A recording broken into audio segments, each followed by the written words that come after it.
पशुपालक मित्रांनो नमस्कार, मी योगेश गारडे।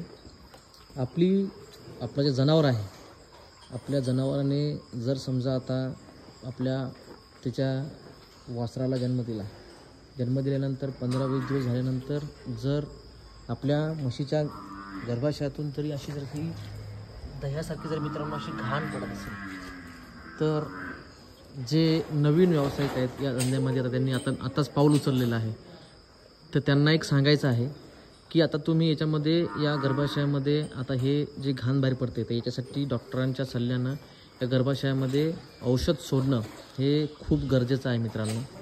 कारण हे औषध जर आपण या गर्भाशयामध्ये जर सोडलं नाही तर आपली म्हैस ही दुधावरती लवकर येणार नाही आणि तिचा माझावरती राहण्याच्या तक्रारी आपल्याला जाणवतील।